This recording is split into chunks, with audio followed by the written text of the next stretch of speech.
Good morning and welcome to Rising. We have just a wonderful show for you today on this Wednesday morning. Thanks for joining us. Lindsey, I'm feeling just a little bit under the weather, so I'm going to let you do all of the talking today. Well, let me win every argument. We'll just be fine. This will be my favorite show, guys. You down?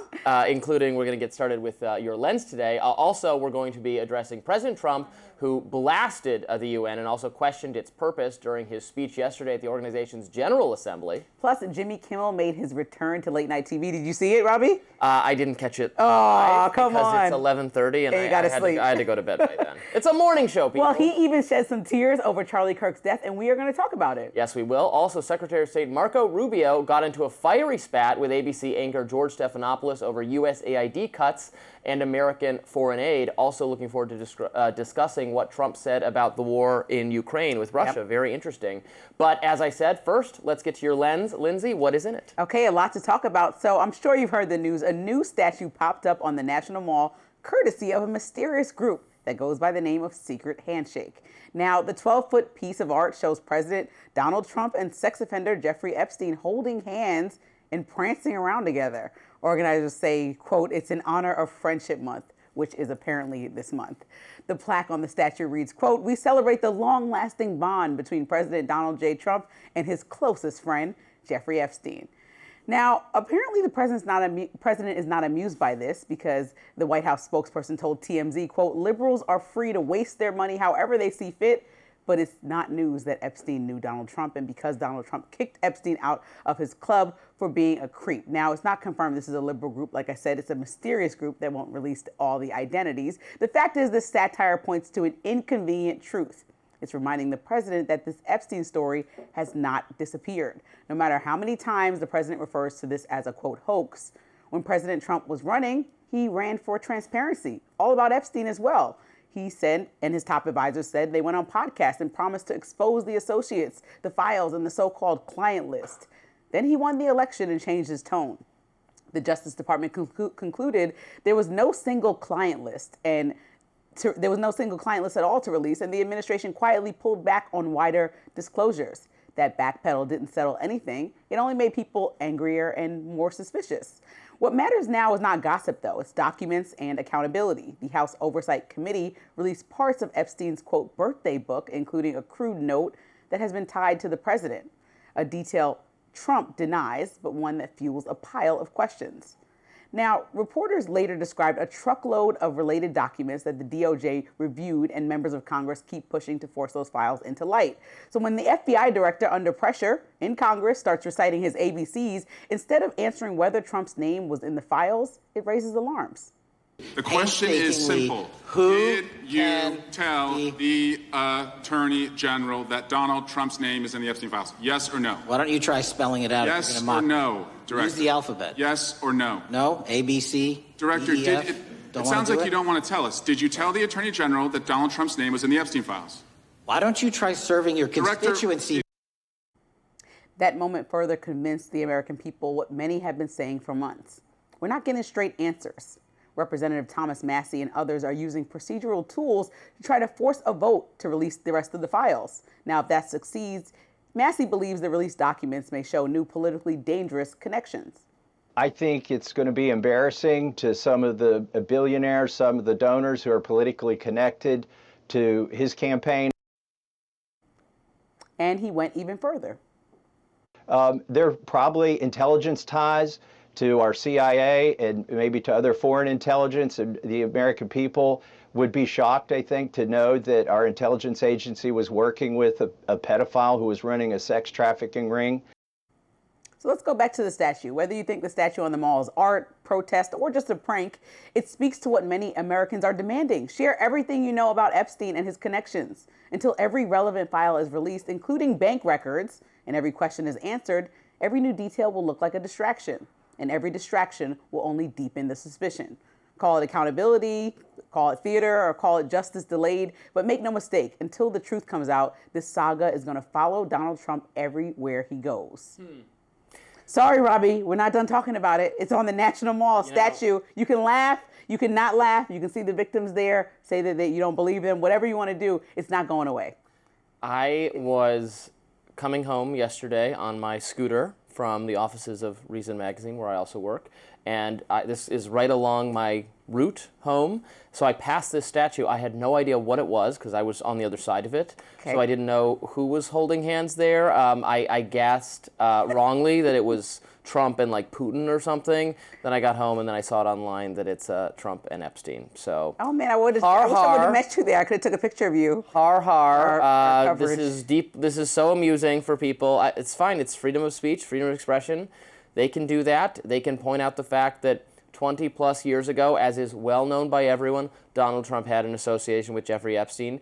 I don't know, where's the statue with Bill and Hillary Clinton, frolicking with their best friend Jeffrey Epstein, or Bill Gates, or any of the other people. We know all this, so it's not new. He's not denying that he ever met the man. Maybe we could have statues for Barack Obama and Bill Ayers and the Reverend Jeremiah Wright and every bad person that any president ever met, and it's okay, fine. Okay, but there's a more significant issue at hand, is that we have to discuss the Epstein files. That's the part that's not going away. Why is there We are discussing it. And I Can't remember you stop. keep saying that, okay, the president didn't explicitly say he will release any files. I was watching his podcast, and in 2024, in September, he made a pledge to release the Epstein files during a podcast with Lex Friedman. So he went on his podcast and said, yeah, no, let's release them. And he was all on board. And I know he wasn't as adamant as Pam Bondi, maybe not as adamant as Kash Patel. He definitely said that firmly right before he was getting elected. Then he gets in office and now it's like, oh no. Anything they way have, too much. they should release. They are not handling this well. Pam Bondi has handled this issue in an incompetent manner. Kash Patel, I think, has lost the faith of MAGA, frankly, because of the way he has handled this. So I'm not defending how it was handled. More files should be released. All the information they have should be released. We should know exactly who was involved in Epstein sexual misconduct accusations. However, we also have, when these victims, so-called victims, alleged victims, stand up, well, they have the information. They can't say it because they took $1 million paydays to withhold that information. If you look at their stories, they changed remarkably over time. There are clearly false accusations involved in this as well. There just are. We know there are because Virginia Giuffre, the most prominent and important of the accusers, herself recanted an accusation that she made against Alan Dershowitz. So there are major issues of credibility and false accusations here, which is why it's a little bit more complicated than just I support releasing everything, but a little bit of caution is being shown because this has been clearly weaponized against just rich and powerful people who had met Epstein and didn't engage in any sexual abuse. Fine, which so include, by the way, we can pretty much definitively say includes Donald Trump and Bill Clinton. Right, and so we shouldn't be scared on either side of the aisle to release the documents because the fact is, are you implicated and guilty of something or are you not? And so when Ron Wyden is asking the Treasury Secretary, Scott Bessent, for files showing the money to the JP Morgan Chase account that will link $1.5 billion of spending from Epstein, this man who miraculously had all this money. People want to know who he was paying and when and how that might tie to foreign governments or to leaders in our government. Know that too. That's important. So why is Bessent denying releasing that? Ron Wyden has a whole entire speech on his page saying, release this. We've been asking him for weeks to do this. And he's saying no. Why is he blocking that release? So when you have that and then you have Kash Patel in front of Congress that can't answer straight questions, and then when you have the president calling it a hoax, even though on the campaign trail less than a year ago he was not saying those words, why did it all of a sudden change? These are real questions. And even for somebody who can tell you that I was not that wrapped up in this story prior to joining Rising, you got me involved, I can tell you that now there's a lot of smoke that I'm trying to figure out where the fire is. The fire is not Donald Trump was sexually abusing. And that's not what it needs to be. It has to be you are where the buck stops. You are the president. Make these people do what they said they were going to do on the campaign trail. There are people who had an association with Epstein in recent memory, including in the Virgin Islands. He gave money to Stacey Plaskett, the delegate for the Virgin Islands, to try to get more favorable sex offender status. Bank of America. There's a lot there. It's just not as obviously partisan in an anti-Trump way, which is why there's been less interest in it. Next up, President Trump spoke at the United Nations General Assembly on Tuesday, and we'll discuss what his speech involved. He was criticizing, of course, Europe, Hamas, and also the UN itself. Stay with us. President Trump delivered a speech at the United Nations General Assembly on Tuesday in New York City. The speech covered a wide range of topics and lasted almost an hour. Started out with Trump going after the UN itself, saying it has not been helpful as he's attempted to, quote, save millions of lives. He began questioning what the purpose of the organization even is. What is the purpose of the United Nations? The UN has such tremendous potential. I've always said it. It has such tremendous, tremendous potential, but it's not even coming close to living up to that potential. For the most part, at least for now, all they seem to do is write a really strongly worded letter and then never follow that letter up. It's empty words, and empty words don't solve war. Much of the focus was on the war in Gaza, which is one of the biggest talking points at this year's assembly. Several major countries, including the UK and France, made formal recognitions of the state of Palestine this week. But Trump continues to say that's not something the U.S. can do. Unfortunately, Hamas has repeatedly rejected reasonable offers to make peace. We can't forget October 7th, can we? Now, as if to encourage continued conflict, some of this body is seeking to unilaterally recognize a Palestinian state. The rewards would be too great for Hamas terrorists for their atrocities. This would be a reward for these horrible atrocities, including October 7th, even while they refuse to release the hostages or accept a ceasefire. Trump then turned to the topic of immigration, specifically calling out Europe for policies that he says are destroying their countries. There's trouble. They've been invaded by a force of illegal aliens like nobody's ever seen before. Illegal aliens are pouring into Europe. Nobody's doing anything to change it, to get them out. It's not sustainable. And because they choose to be politically correct, they're doing just absolutely nothing about it. Now, this was Trump's first time speaking at the General Assembly in 6 years. Later on Tuesday, he met with several leaders from the Middle Eastern countries, as well as Ukrainian President Zelensky. Well, I agree with a lot of what Trump... Just throw the whole thing away? What Trump had to say there, excuse me. Not just throw the whole thing away, but what good is it doing? And we talked about this yesterday. While I support as well the idea of a Palestinian state, the reality is a Palestinian state at this moment in time would be governed by Hamas, a brutal terrorist organization that has sworn to destroy the state of Israel and is still holding hostages from Israel. So how can we recognize a Palestinian state now, knowing that the reality is it would be terrorists in charge? They can have a state if it's not a terrorist group in charge. They could have a state if it's somebody else.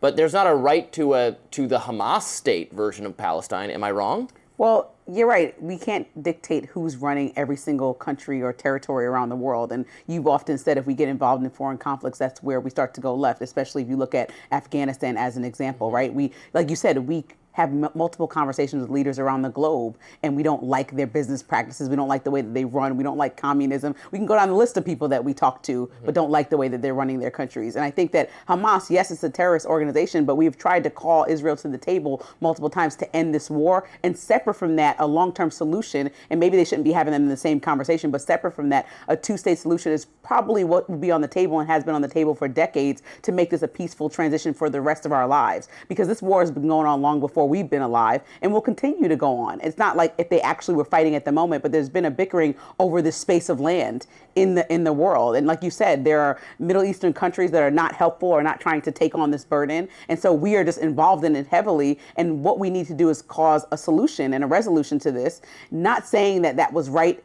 What happened on October 7th, that was a terrible tragedy and all the fall of Hamas, but also saying and recognizing that Palestinians as a whole don't have to suffer as a people because of what leadership has done. And they are suffering to a point of no return, starvation and endless people even at the UN calling for what they look at to be a genocide. And so when you talk about those two things, what's the solution right now if Netanyahu's not listening or bombing in Qatar as they're trying to have conversations? Care about the selective outrage of the UN, because it is selective and it's pointed, it's unfair and directed at Israel. The abuses of the human rights abuses of Russia and of China and of despotic Islamic regimes throughout the Middle East and regimes in Africa that are despotic, and the UN doesn't care about that. It just cares about being anti-U.S. and anti its ally Israel. It's selective, it's hypocritical, and it's why we don't care. So tell me, why did Trump feel the need to go there yesterday, right? So if he's going to go there, all he did is rail off on everyone, right? He told everyone, it looked like he was living in a different planet than the rest of the world, which is a little bit embarrassing because there wasn't even a conversation going on. It was more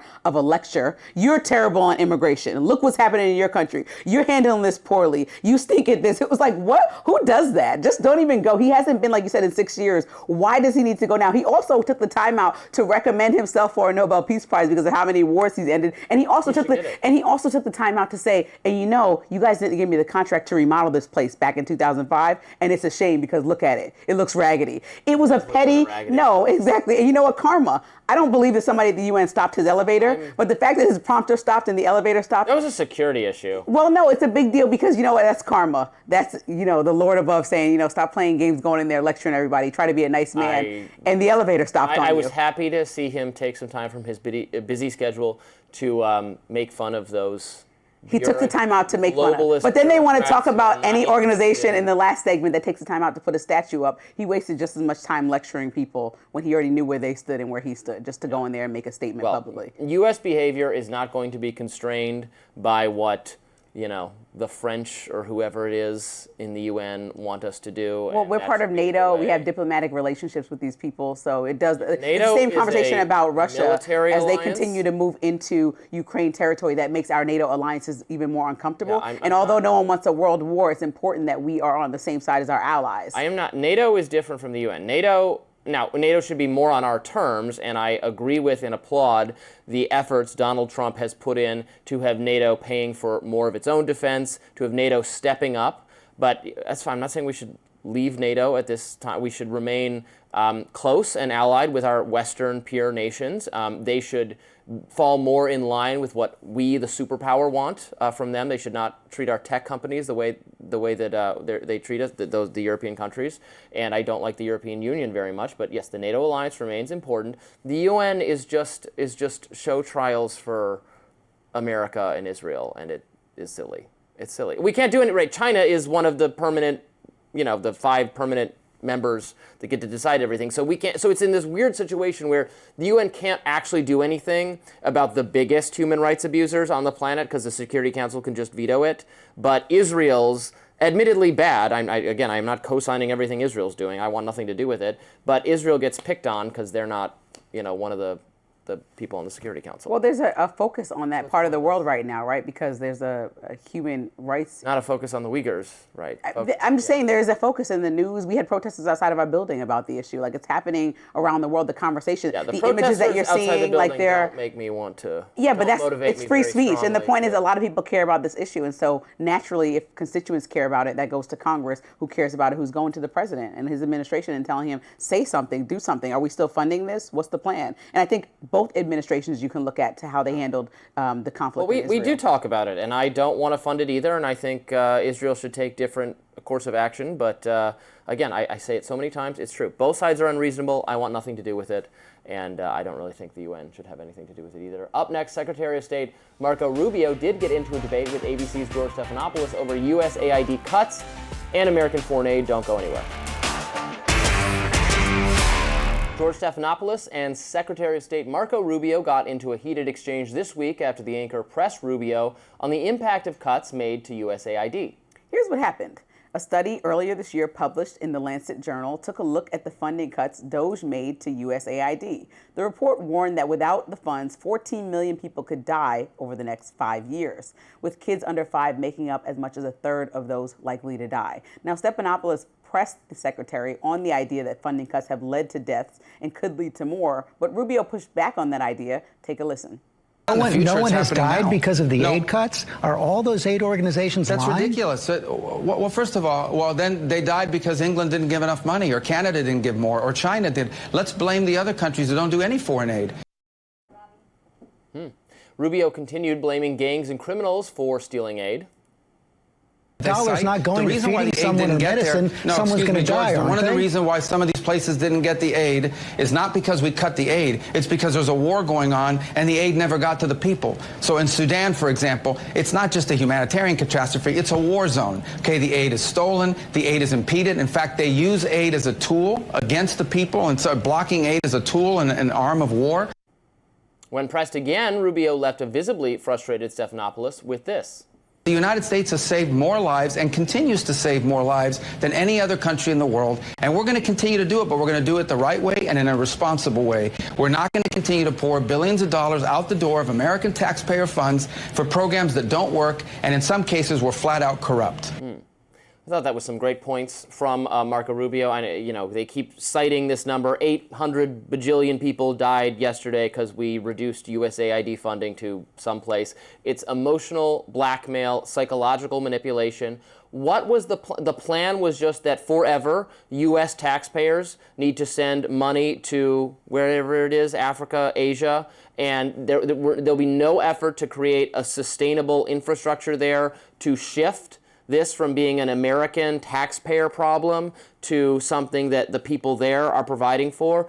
Again, I think the American people are very generous, extremely generous, and you can make arguments for this or that program, targeted programs that are narrowly going to stave off some humanitarian crisis or disaster, but we can't just be, you know, dropping money into war-torn areas where, to Rubio's point, the aid is seized by terrorists or by militias or whoever. And also, it just can't be. I mean, ask the American people, do you want indefinitely to be sending millions of dollars to a place that has this crisis, a food crisis or medicine crisis? What is the plan to have a hospital there, or to have distribution of medicine there, or food there? And why is no one else responsible for this, just the U.S.? I think those are all points that resonate with the American people. I'm certainly open to reform within some of the places that DOGE was looking into to cut, including USAID. I was always upset about the strategy and the lack of strategy in regards to it. So it was almost like pulling the rug from underneath us right now, or just asking people to get up, move back, and move the rug, right? There's a way to go about it. And what we did was cut aid abruptly, and so it caused a disaster worldwide. Not have a conversation with China, with the UK, and say, hey, can you guys put more money so we can balance the scales here, or create a, like you said, build a hospital, do these things. We just pulled the rug out, and then people died. Now, Stephanopoulos is not going off of just feelings. He actually is sorting numbers. So the Lancet report they're talking about said that, yes, 14 million deaths might happen in the next 5 years based off the current numbers, and the trajectory would happen after we pulled the rug. But separately, a mathematician from Boston University it's like climate looked change at, no, a mathematician. We only have a year to save the earth. But a mathematician looked at the numbers too and said they're exceeding 10,000 people dying already. Another professor researching this said 224,000 children could die even sooner than that. And so this is not about the fact that it's all the U.S.'s fault. For me, this is about the fact that it was handled so poorly that this many people did not need to die. And there was a way that we could have come together, like we're having a conversation in the UN about how to handle this as a world if we're trying to bring aid to other people, or the superpowers of the world at the very least, and figure out a way forward. US government. I know it's not a responsibility, but we were already there, so why pull away things that are essential, like disease surveillance or clean water or vaccination availability? When we have the capacity to give, we can pull it back slowly and figure out how to work with other nations to continue having it there, or have them be self-sufficient. Yeah, we should be trying to make them self-sufficient, in my view. Now, coming up, Jimmy Kimmel has officially made his return to late night TV. Stick around and see what he had to say. Late night host Jimmy Kimmel made his return to television last night. ABC, along with media companies Nexstar and Sinclair, took him off the air after comments he made about Charlie Kirk's shooter. ABC decided to air his show again, but Nexstar and Sinclair are preempting it indefinitely. Nexstar, of course, owns The Hill. Nexstar wrote in part in a statement, quote, "We stand by that decision pending assurance that all parties are committed to fostering an environment of respectful, constructive dialogue in the markets we serve." Here's a bit of what Kimmel had to say in his return to TV. I don't think what I have to say is going to make much of a difference. If you like me, you like me. If you don't, you don't. I have no illusions about changing anyone's mind. But I do want to make something clear because it's important to me as a human, and that is, you understand that it was never my intention to make light of the murder of a young man. Nor was it my intention to blame any specific group for the actions of what it was obviously a deeply disturbed individual That was really the opposite of the point I was trying to make. Of course, Kimmel couldn't help but take some jabs at President Trump. Let's watch. You almost have to feel sorry for him. He did his best to cancel me. Instead, he forced millions of people to watch the show. That backfired bigly. He might have to release the Epstein files to distract us from this now. President Trump wrote in part on Truth Social last night that he couldn't believe Kimmel got his job back and that the comedian has no talent. He continued, quote, "He is yet another arm of the DNC, and to the best of my knowledge, that would be a major illegal campaign contribution. I think we're going to test ABC out on this. Let's see how we do. Last time I went after them, they gave me $16 million. This one sounds even more lucrative." Joining us now to discuss is News Nation contributor Steve Krakauer. Steve, welcome back to Rising. Thanks, Rob. That was a nice little Trump voice in the Truth Social reading. I enjoyed that. Thank you. I consider it a Trump cadence, not a full impression. Sure. I appreciate it. So what did you make of Kimmel being back? So what I'm seeing from social media is that conservatives are not at all satisfied with the sort of apology he gave. I mean, he apologized if people were offended, clarified that he doesn't want any violence, but he didn't clarify that he feels he was wrong for blaming the right or Tyler Robinson being part of the right. What was your takeaway? Yeah, Rob, you know me. I spend way too much time on X. But I really tried to watch this without seeing any other reaction to it, and just to kind of take it in, see what this was. It was a 17-minute monologue. Obviously, part of it, which you played, was specifically about the Charlie Kirk assassination, the what happened there. Then it was about him canceling and the Brendan Carr, and he went after Brendan. But here's what I would say. He actually didn't even go do the mealy-mouthed, "I'm sorry if you were offended." He actually never apologized or said, "I'm sorry," or said I was wrong at all. It wasn't even if you're offended. It was never my intention to do this. It was never my intention to do that. It was actually shockingly weak. I would say it was more of a double down than it was any sort of reach out to the other side. And I think he couched himself. He sort of draped himself in the thing that he often does, which is cry. And I'm not trying to take anything away from his tears as if they're not real, but that was where he went. It was crying about the loss of someone. Didn't actually say Charlie Kirk's name. The young man is what he said. He did it again at the end when he mentioned Erica and described how powerful her forgiveness for the killer of Charlie Kirk was. That was it. And so yeah, I think that, it would have done wonders if Jimmy Kimmel went out there and said, "Listen, I'm really sorry that this went this way. I was wrong to kind of go and start making jokes about this thing. Let's all move on. This is a comedy show. Let's do it."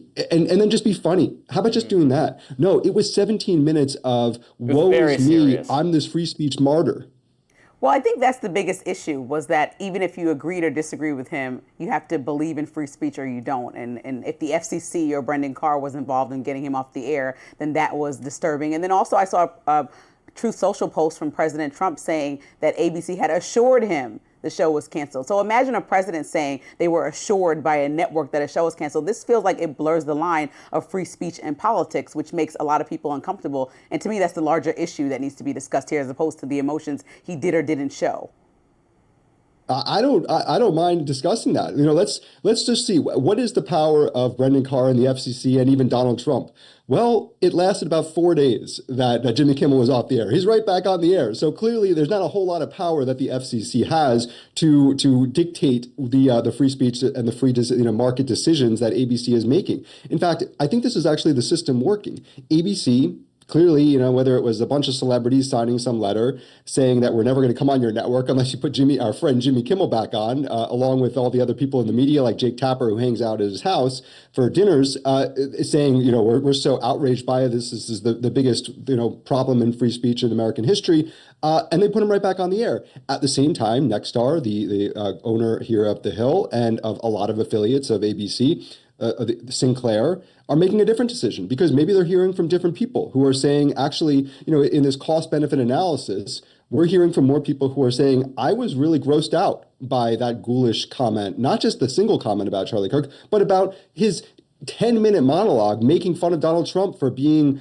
he's like a 4-year-old whose goldfish died. His reaction to, like, disgusting. So they're hearing from enough people that are saying, actually, we don't really want him back on the air. And maybe after this, maybe some people will say, we're okay, we're ready to move on. And maybe some people won't. But that's how this works. There is no ABC, NBC, CBS. It is a completely different equation than if the FCC would go after something like Fox News or CNN, or if they would go after Bravo because they don't like the Real Housewives. These are public airwaves. This is a broadcast outlet. It's very old school. And you want to take the big paycheck, Jimmy Kimmel, you're going to have to deal with the rules that you're playing by. And in that situation, it's going to be the free market. I think that this is working perfectly, and we're seeing it play out. Consumers have more choice than ever before, including by what they actually see on their, turn on the TV, just free for me. That's what they have more choice than ever before, and that's actually a good thing.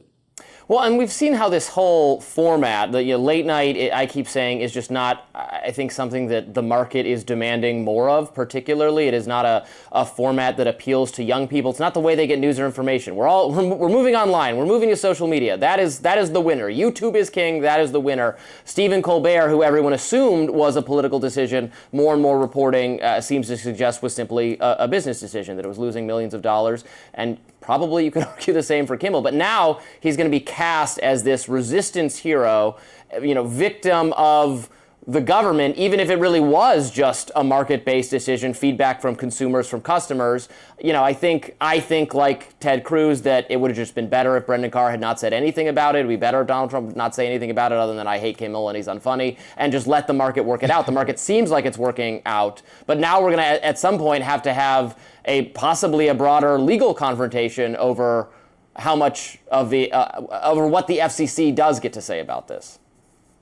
I think that's absolutely right. I do wish that they stayed out of it, and I think that let the market work out. I will make a bold prediction here that Jimmy Kimmel's contract is up at the end of next year. I don't think he'll be staying at ABC much longer, and it won't have anything to do with Donald Trump. To your point, it's not like Stephen Colbert is leaving in May and they're replacing him with, Joe Rogan or Theo Vaughn or, the Stephen Miller Comedy Hour. No, they are completely shutting down the late night TV franchise. They're like, this doesn't work anymore. No one's watching, and not enough people. We're spending $100 million and we're losing 40. That's not going to be sustainable. So that's what we're watching here. It is, even if Jimmy Kimmel and Stephen Colbert were really funny and we're just connecting with people on such a smart level, and we're really open. Listen, their business model is you need a lot of people to watch. This is not some kind of like a niche thing here. Even if they were doing that every single day, there are fewer and fewer people consuming television in the way that these companies need them to in order to sustain this business model. So absolutely, I wish that we just, the Colbert thing, he's trying to draft off this, it's Trump. It's not Trump. You're getting off the air because of you work for a dinosaur and the meteor is coming. So that is what's really happening here. I think that will happen with Kimmel. And you're right, for appearance purposes, I think the narrative is now going to be that when Jimmy Kimmel is taken off the air next year, that Trump and had some sort of that he's this free speech martyr. That is not the case. And we should be honest about kind of what really is at play here. Yeah, we're going to be following this closely because obviously the conversation is not over with the FCC and the president, right? So thanks so much for joining us. We'll see you soon. Harsh words and serious threats from President Trump as he completely changes his stance about the war in Ukraine. We'll talk about that right after the break. Stay with us. President Trump is adjusting his stance on the war in Ukraine, sending a message that will surely anger the Kremlin. Trump posted this on Truth Social, saying in part he believes Ukraine can not only win the war, but also win back all of its land taken by Russia and then some.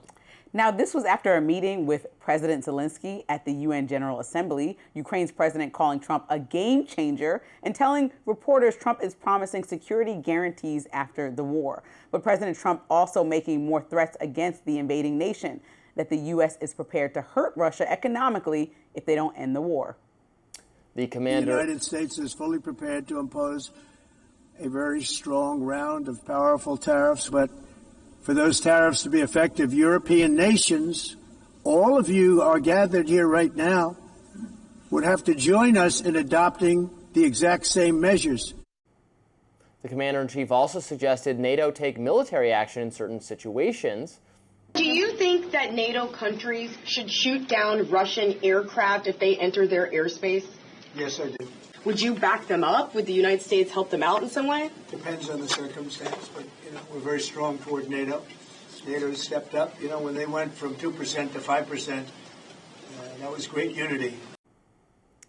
This is after Russia breached NATO airspace in Poland and Estonia in the past week. These remarks showing a complete shift from the president, 180, who has told President Zelensky he, quote, doesn't have the cards to win the war and that Ukraine will have to consider giving up territory for peace. Is this the part where I say told you so, or is this, what part is this? Told me so. Yeah, Tell me. I've been saying this. Just go back and watch the tapes. I've been saying that we need to punish Russia economically, that this negotiator is not a negotiator. He's not coming in good faith to Alaska, that he's been mocking President Trump's now having 3 phone calls, 1 in-person meeting, that he never planned to change his stance at all, and that if we get in coordination with Europe and pressure them economically, that they will bend to make some concessions, because you said that we'll never get any land back, that Ukraine needs to continue to give it up to Russia. There's no chance they win this. We need to bow out without funding. So I just don't understand, like, this 180 is unacceptable. Explain yourself, because this feels very taco. Very Trump's always chickening out. He said that he was going to do one thing, and taco means that he changes his stance. No. This is part of the negotiation. This is negotiation. Russia is not playing ball. Okay. He is not happy with their level of commitment, and so now you get the carrot and the stick. We tried the carrot, it's not working. Now they get the stick for a little while. So now he's saying, okay, now the idea that Ukraine can actually take back its territory and conquer part of Russia is obviously absurd and fanciful, and it's not true. Trump is threatening that and to threaten supporting them in order to bring Russia back to the table, get them to make more concessions or to agree to peace. They're not doing that. And so he's saying, all right, well, Russia, if you're not going to play ball at all, then fine. Then we'll resume the war, and we'll keep giving them money, and we'll keep giving them weapons, and lots more people can die if that's what you want. So do the same thing as Biden. But he criticized Biden so critically over. Trump is saying this. It's a tactical to get them to come back to the table. Biden had no intention of Russia coming back to the table. Biden actually thought Ukraine could defeat Russia. I don't believe Trump actually. I'm going off of the president of our country's words. He said he thinks that Ukraine has a great chance. No, he said he was doing deal making in the beginning. He said that Putin was he knew him well enough to have a good dialogue and could solve this in a few days. Now it's been more than a few months, 8 months to be specific, and nothing has changed. If anything, they've upped their aggression and done strikes on the heels or right before. Ukraine's aggression. I know, but to bring them back. This is what we said. Like, we should have had strength, not unity. I mean, we should have unity, not strength from the beginning. When Zelensky was in his office and he was berating him and having Russia feel like they had the upper hand, they continued to take more land and continue to move forward. And so now here we are with the president doing what most people and analysts have been suggesting he do from the beginning, which is provide more economic sanctions, make it more uncomfortable for Russia, because what the people in Russia are going to start to soon realize is that too much is being spent on this war. They don't have an endless bank account. They can spend endlessly. They have no way to vent that frustration. It's not a free country. The government of Russia doesn't feel that pressure because they're repressive and authoritarian. The people being upset about it, which is a dubious prospect, by the way. Sentiment in Russia, if you actually read, I mean, it's hard to get accurate polling, but it's very in support of the conflict. It's not; they're not ready to turn on their leadership, and they'd be shot if they did. So there's no way to turn on their leadership. So obviously, the reporting is very in support of Russia, it. And you can't turn on your leadership in China, and that's who wants to bankrupt the country economically because they're pouring so much money into war? I would just assume. Well, as Trump said, there'll be no bankrupting of the country unless they stop, unless the rest of Europe stops accepting the natural gas. Exports. Backing Ukraine is not charity. Backing Ukraine is strategy, and we should have been aligned with them from the beginning. No, you act like we're just pouring money into this for no reason, like they're not on the cusp of somebody or our aggressor moving into NATO space, and we would be involved in something way more serious. I don't think it's going to be World War III. Is their aggressor to? Well, if we start shooting down their planes, it could very well. Well, they're going into NATO airspace. I mean, they're sending drones already. So what would they like to do? If they enter NATO airspace, they can be shot down, yes. I think we should be we should think through whether that's worth doing, because that does risk an escalation to World War III. You're right that it is morally or legally permissible to do it if they enter Poland's airspace or whatever. They shouldn't do that, and we should make it clear that they, as Trump just did, that they could be shot down if that happens. I don't know. Trump's doing everything. I think Trump's doing everything right in his approach. It's a difficult problem that Joe Biden left him with, that he's trying a multiple strategies to try to fix. Tried the carrot. Now we're trying the stick. If Russia starts to play ball, we can go back to the carrot. For now, they're getting the stick. Okay, that seems totally logical to me. Except that Putin basically mocked him over the last 8 months. And so now here we are, and he's trying the strategy that most people, specifically Democrats, were suggesting to try. And even though you said Biden's failed policy, his idea also failed as well. He tried to be nice to Putin and have conversation. He rolled out literally the red carpet. They got in a car ride together. And then Putin still mocked him, went across the world with other dictators, took a photo op and said, yeah, don't make it us against you guys. Like, it's been nothing but a series of events of mocking. Because it's very difficult to defeat a country that you're not actually going to go to war with. Like, this is a proxy battle with a very weak proxy. So there's no magic solution here. But whatever happens, right, from here on out, and how Trump behaves with this stick approach, right? If we get a favorable outcome, then perhaps we could have gotten this favorable outcome 8 months ago, 7 months ago, if he would have came in office and followed the suggestions of many people before him, saying, let's continue the stick approach. Russia cannot continue to spend all this money. And let's put economic sanctions on Russia. I know, but he's doing the exact suggestions. Okay, he tried your approach. It didn't work. He's not the greatest negotiator in the world that he thought he was. We tried That's what he's not. 4 years. Biden's approach, or 2 years, Biden's approach, which was to just give them whatever they need and expect that they're actually going to defeat Russia. I don't believe they were holding their own. Trump does not think that they were slowly losing territory. They're holding their own at the cost of thousands and thousands and thousands of people dying in Ukraine. But the president, Zelensky, is saying specifically that that's how he wants to do, is hold his own, not cede any land. So, like you said, if we're talking about our leadership running the country and making these decisions, he's making it on behalf of the country. They don't want to. It's not all realistic to think they're not going to have to lose land. They're going to have to lose land. But if Russia wants more than that, then we're going to keep fighting. The president just said something totally different. So I'm just going off our president's word because I believe what he's saying. Art of the deal. He's doing art of the deal with I guess we'll see, because here we are 8 months in and nothing changed. I think we can all tell what he's doing. Next up, a government shutdown is looming. Less than a week away, lawmakers seem no closer to actually funding a deal. We'll be right back after this. A looming government shutdown is becoming more likely by the hour. President Trump canceled a meeting with Democratic leadership. He posted this on Truth Social, saying in part that after reviewing the details of the unserious and ridiculous demands being made by the minority radical left Democrats, Trump doesn't believe any meeting with the Democratic leadership could even be productive. He also said he would meet with Democrats when they're ready to agree to certain principles. And if not, it'll be a long and brutal slog through their radicalized quicksand. Now, very of course, evocative imagery. Yeah, dramatic. Of course, Democrats are firing back. Senate Minority Leader Chuck Schumer telling Trump to just do his job. Once again, Donald Trump has shown the American people he is not up to the job. It's a very simple job. Sit down and negotiate with the Democratic leaders and come to an agreement. But he just ain't up to it. He runs away before the negotiations even begin. Now, House Minority Leader Hakeem Jeffries also calling President Trump a chicken, saying the extremists want to shut down the government because they are unwilling to address the Republican health care crisis that is devastating America. The stalemate between Congress and the White House is severely increasing the risk of a government shutdown. Lawmakers have until October 1st to reach a deal, and that is less than a week away. Your Here we are. Favorite my chicken phrase. Word. I can't get over it. I'm trying to relax. It's like in Arrested Development, the chicken impressions. Yes. It's very silly.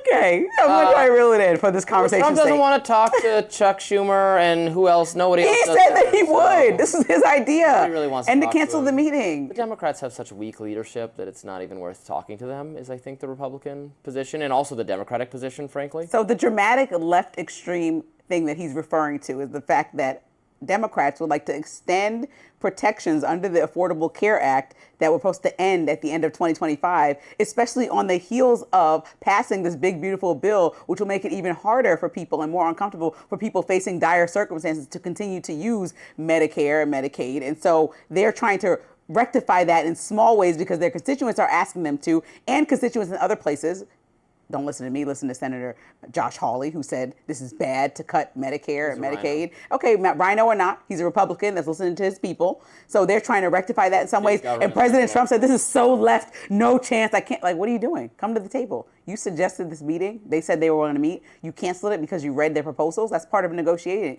You just said that. Republicans have ran on getting rid of aspects of Obamacare for like... Get over it. And it hasn't happened. They've wasted 20 years. And that's why Congress, my biggest thing that you and I agree on, is the failure of them to do their job is by letting this government shut down. Sometimes them failing to do their job is the best thing they can possibly do, because when they come together to actually pass legislation that's bad, I would rather them just not get along. But... So you rather people be furloughed out of work for a while? Well, no, I don't, because as I've said, they're just going to be brought back in eventually when the government shutdown has ended. And they all get back pay, and it's chaos, and it's not a good. It's wasteful of taxpayer money. Just imagine if, I know we're not government employees, but just imagine if, like, because leadership couldn't get it together, we just don't know if we're going to go to work tomorrow. Like, how stupid is that? That's terrible leadership. That is, and nobody should want that. Not even you should. Job. We're not entitled. We're not entitled. Just like we're not entitled to come here tomorrow. But the fact is, you just hope for good leadership, correct? Right? You just hope that somebody could organize your schedule at least for the coming days. We're talking about September 30th. Government employees have. We're talking about September 30th, 6 days from now. They have a lot of protections against being fired and so on. But look, I don't want to. I want to do mass. Well, I do want to do mass firing of government employees, but I want it done when the agencies are shut down because they've been determined to be not needed, or sub-agencies of the government that they brought in people we don't need, we will let go of. I don't want it just done because there's no more money to fund the government for a brief period of time, and then you got to bring them all back. I was reading the other day that so many of the Doge people who got laid off have all been brought back with back pay. What did we even accomplish? We accomplished nothing. We had this once-in-a-lifetime opportunity to actually bring this city crashing down the way Republicans have promised to do, to drain the actual swamp. Right. So you're talking to your party then? I know. I'm very frustrated with my party, but it's not because I'm frustrated with them for not taking the mission to cut government more seriously. And by adding a new big ugly bill, which they're calling the big beautiful bill, that increases our deficit. Ugly enough that Elon stormed out. By billions. Yeah, that's an obvious flaw in the party. I don't like any of this, but it's not going to be improved by negotiation with Democrats who want to continue funding and increase. That's how our Congress works. There are Republicans and Democrats. It can't just be only what you want to do. It sounds like a bratty baby. Democrats want gigantic government, and Republicans want big government. So come somewhere in the middle. Well, that's the problem. The American people want very little limited government. No, the American speaking for all American people. Gigantic government. No, let's compromise here instead of here. You don't know how to negotiate. That's ridiculous. That's not a negotiation. Just coming all the way to your side. You're doing this, and then you're sending somebody over here. This looks like negotiation. My demands for limited government just got even more extreme. That does it for us today on Rising Live. Thanks for watching, and look out for more exclusive YouTube content coming your way today. And be sure to like, share, and subscribe to the Hills YouTube channel so you never miss any of our content. We'll be back tomorrow. See you then.